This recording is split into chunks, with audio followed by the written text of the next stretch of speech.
Esta fase de disposición es cuando se produce el concierto de los servicios, obras o suministros y, por tanto, es el momento en el procedimiento de contratación cuando se produce la formalización del contrato y, por tanto, su perfeccionamiento de conformidad con la normativa de contratación pública. En este momento se procede ya a la reserva formal del crédito presupuestario.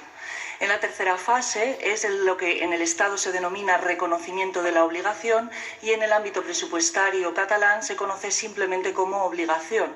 Es el momento en el que, al haberse prestado los servicios o ejecutado las obras o los suministros, se produce la contracción en cuentas de la Generalitat de esa obligación. Este es el momento en el que, con arreglo al principio del devengo, que ha comentado antes mi compañera, se produce o se entiende realizado el gasto, puesto que en este momento se considera incorporada la obligación al patrimonio público y, por tanto, se produce esa disminución del patrimonio neto y, por tanto, es, a nuestro entender, el momento al que hay que estar para la determinación del perjuicio.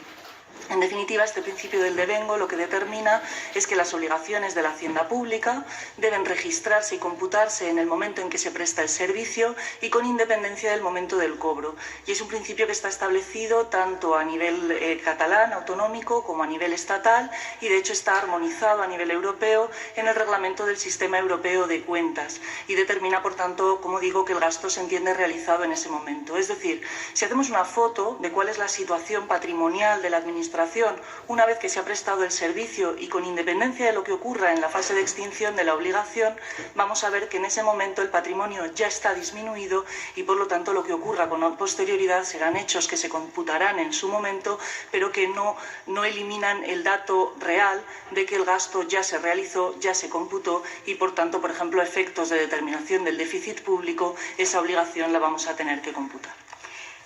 Le preguntaría a la señora Vega si está de acuerdo con la exposición que acaba de hacer la señora Izquierdo, creo.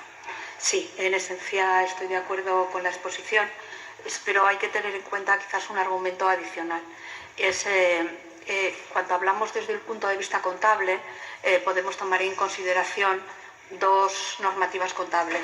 Por un lado, la normativa contable que deriva del Plan General de Contabilidad Pública, incluso del Plan General de Contabilidad Privada, que no tienen grandes diferencias a este respecto, que es una contabilidad económico-patrimonial financiera, en el que se aplica el principio del devengo, que, como la señora Izquierda ha dicho, lo que significa en esencia es que los gastos tienen que ser reconocidos en función de la corriente real de bienes y servicios que producen, no con independencia del momento en que se produzca la corriente monetaria para el pago. La contabilidad presupuestaria es una contabilidad que tiene por objeto hacer un seguimiento del presupuesto. Es la contabilidad en la que se van reflejando las distintas fases que también las otras peritos se han referido de la ejecución del gasto público, la autorización, la disposición, el reconocimiento de la obligación.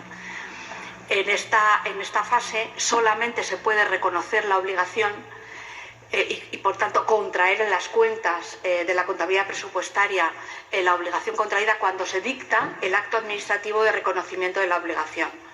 Pero el acto administrativo de reconocimiento de la obligación es un acto declarativo.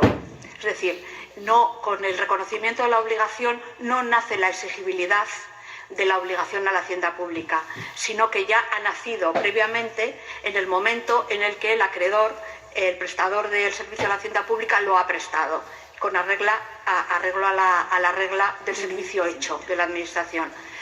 Lo que hace la fase de reconocimiento de la obligación es hacer una declaración formal de que efectivamente esas obligaciones se han prestado, son exigibles y puede comenzar en la última fase de la ejecución del gasto, que es el pago. Muy bien. Entonces, ¿tiene alguna matización que hacer o está de acuerdo? Sí, esencialmente estoy totalmente de acuerdo. En definitiva, se trata, el procedimiento presupuestario no deja de ser un reflejo de la realidad.